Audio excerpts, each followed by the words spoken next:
It is Frankie V, Tati, Gemini 95.7. Excited to get our guy Maino in studio. What's up, player? Yes. Feels good, man. Good morning. How you feeling? I'm good. So, Maino, you stay in New York. You don't come to San Diego all too often. No, but I've been here 2 or 3 times. Yeah. You know, I remember having a show here one time, and my brother Rick, I don't know where, he around me, and somewhere in here. Yeah, he's somewhere here. And then I had a show, and then after the show, you know, Twitter, somebody was like, the guy Maino was with that looked like a fake Rick Ross. He had on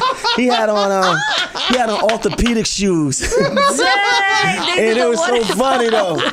He didn't have orthopedic shoes on. He had on some Nike boots, but the foam, like it was some foam Nike boots, and it was dope. But they wasn't up on them here. Okay. And then they was just cutting them up. Like, and it was so funny. We was in the airport laughing. It was crazy. Yeah, the West takes a little while to catch up to the East. Yeah, it does a little bit different. Yeah. You know, when I moved here, I moved to San Diego from the East in 2006. And right. One of the girls in the office, true story, her name was Ashley, took me straight to Nordstrom. She's like, we're going to change your style from the East Coast to the West Coast. Bring your credit card, and we go spend some money. They were like, nobody wears Timberlands here. It's too hot. We need you to put on some slippers. We want to see your toes. True story. That's got to be weird when you grow up in like Brooklyn and you come west and... Is that weird for you to put on some slippers or some? I mean, not now, because I've been to so many places. I've been traveling so long. You know, I've been to extreme hot places. Yeah. I've been to extreme cold places. I just left Florida. I was in Miami, West Palm. It's hot there, Tampa. Yeah. And then like 2 weeks ago, we was in Phoenix. We was in Texas. It was really hot there. So, you know. Favorite place of all the places you travel to? Because, I mean, you know, as a rapper, that's one of the coolest things. I always say it's like that. It's obviously cool to have fans and have music, but the fact that you get to travel the world. Worldwide, yeah. One of my favorite countries to go to, because they love the culture so much and because they appreciate us so much, is Japan. I've been there maybe like 6 times, No, it's true. You mentioned that to me that they love it out there, hip hop. Well, I'm from Hawaii, and in Hawaii, Japanese rule the hip hop scene. Japanese really, really, really are into the culture. Like they into like the b-boying, the breaking, the graffiti. They actually appreciate the culture even more than us to some degree. And it's really dope to see that. You know, they don't really understand what we're saying, but they know the words. Yeah. Well, they study the culture, right? Yeah, they study. Like they dress like how they used to dress in the 80s. Like, it's really dope to see that. And they having their dance crews. I'm telling you, listen. I've been to this. I was in Japan. I was at this festival where they had like, you know, break dancing. They had like, you know, skateboarding. Just it was American hip hop culture though that they really appreciate, because they don't follow us with nothing else. They leading us in technology. Right. They don't need us for fashion because they got the European designers just like we have. Yeah. So they follow hip hop culture, and it's just dope to see that. So, you know, I was looking at this picture, and I'm going to switch gears real quick because they're looking at it too in Japan. I don't know how I segue that, but do you approve all your stuff that gets sent out? Like, yeah, most of the time. That's a pretty. Because you're being real sexy in this. Yeah, right? Because let me see. I didn't even have as many tattoos then. Do you remember when that photo was taken, or they just grabbed that from somewhere? So it's an older picture of you, right? Let me make sure I show it in the shot. But yeah, because you just moved your sleeve, and actually you added a lot to that. Yeah, it's a lot. Yeah. So do you know what year this? Yeah, you added a lot. Yeah, it's a lot. It's a lot. It's addictive. There's too many spaces in there. It looks nasty. So Maino here in this picture to Maino now. What's the big changes other than just the tattoos? What has happened? No, I'm more focused. You know, I finally understood, you know, what my lane is. You know, you go as an artist, you go through times when you feel like you just need to make songs for everybody. Yeah. And then you realize that you just can't be everything for everybody. You know that you just got to stay in your lane. And I'm comfortable in the shoes that I'm wearing. I'm comfortable being me, and I just feel good, you know. Did you ever think when you were locked up for quite some time? How many years total? Was it 10? Yeah. When you were locked up, did you ever think you'd come out and be Maino of today? Not, you know what I mean? Not your main, but Maino traveling the world, doing music. And that's why I feel so blessed when I think about that, because that's so far-fetched. Yeah. You understand? Like, I that's extreme that is a very extreme situation to be in. And you know, I spent a lot of time being in the box, right, getting in trouble in prison, and you know, all you have to do in there is think, and you just thinking and you imagine and you dreaming like, man, what if I was a rapper? Right. Up and I was on the radios, I'm on TV and stuff like that. And it's so hard to convey that to people because it's like, man, come on, you can't do that. Like, it's just so hard, you know. So that's why I have the energy that I have. I look at everything as the glass is half full. I don't concentrate on the problems. I always think about the solutions because I know where I come from. It could be way worse. Way worse. Yeah.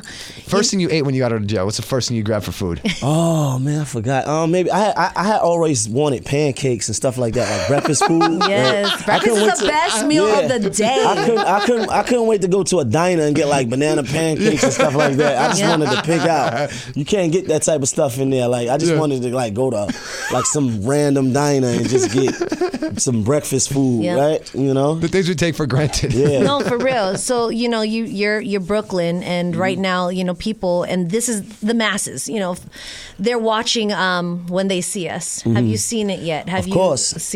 I watched that. I cried every episode. I personally relate to that story. I know what it is to be a at-risk youth. I know what it is to be in and out of the system at a very early age. I myself was in the system, started going in the system at maybe 14, 15 years old, getting locked up and, you know, coming out and getting locked up again, having interactions with law enforcement. So I know what it felt like to be in those rooms, to be slapped up, to be choked up, handcuffed, afraid, hungry, starving, and I know what it feels like. So that to me really touched home. You know, they take us out of our neighborhoods and put us in environments where we forced to be men when we only children. And to me, it definitely, I'm glad they put it out because it highlights the injustice that we go through a lot of the times in this country.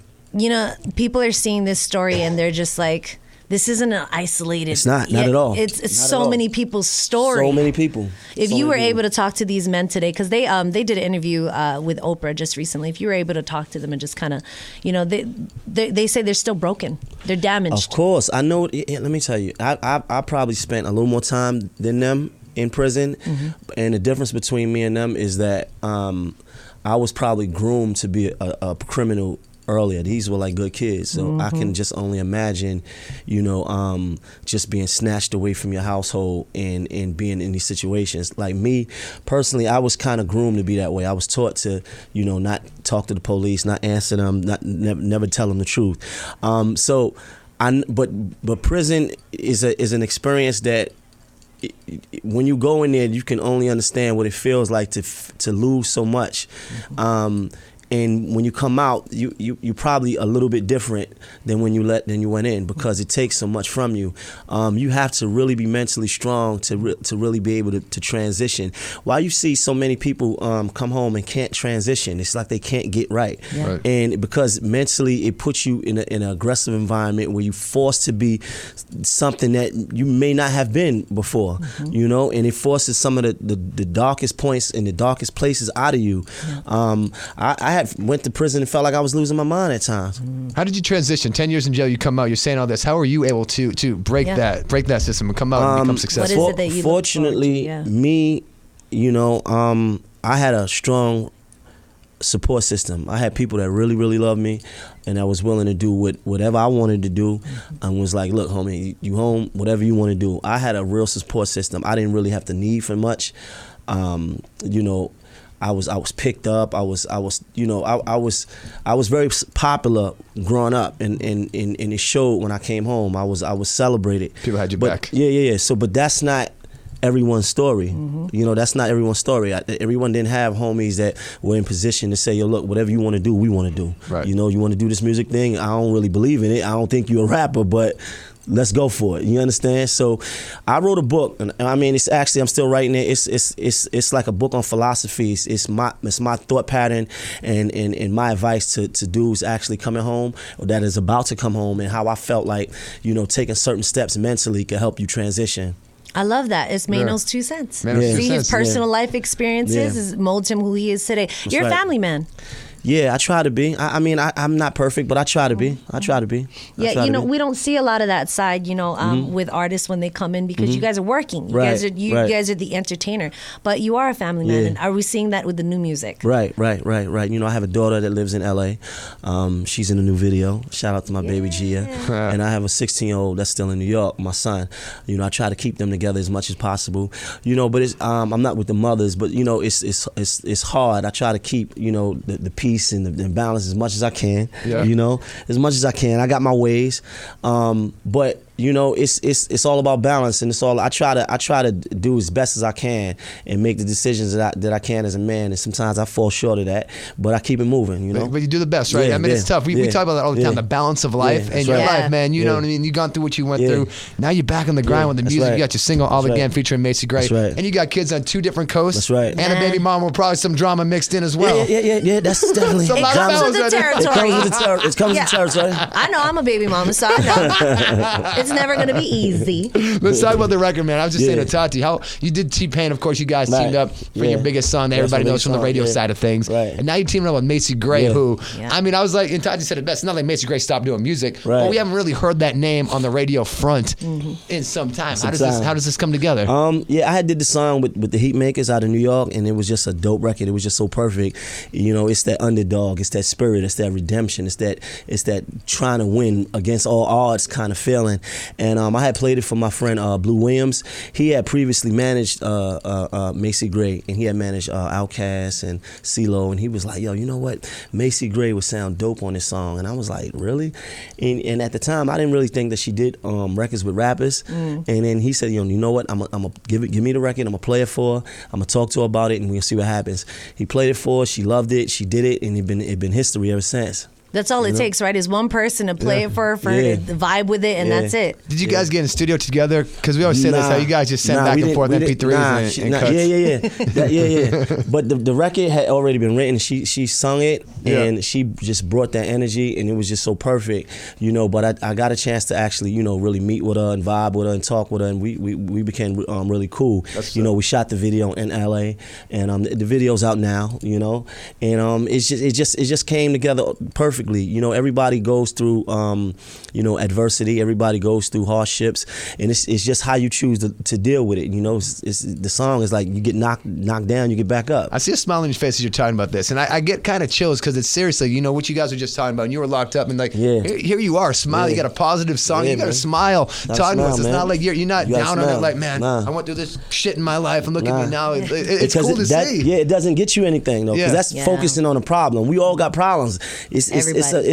We all got 20 things we can complain about. But when you complain about the problems, let me tell you about that, right? It doesn't change anything, right? It doesn't change anything. So I think with me, you know, it's focusing on the solution. And how do we focus on the solution? You want to make things better for yourself? Let's figure out some options. Let's work towards those options, and let's get busy. I'm looking forward to the book. We're looking forward to the single. Macy Gray. Thank you for making time for us. Thank you for having me. You know, this is you know, the opportunity for me to get out here and reintroduce myself. You know, reintroduce myself to the market and to the fans, and even fans that didn't even know me in the past is a blessing. Again, it's like I'm doing it all again. And that's what I like. You know? Keep that smile on your face, man. Definitely. Every time you're doing these radio interviews, every time you're out there, put that smile on. It's gonna work. Single "All Again" featuring Macy Gray. My guy. Thank you so much. Thank you, bro.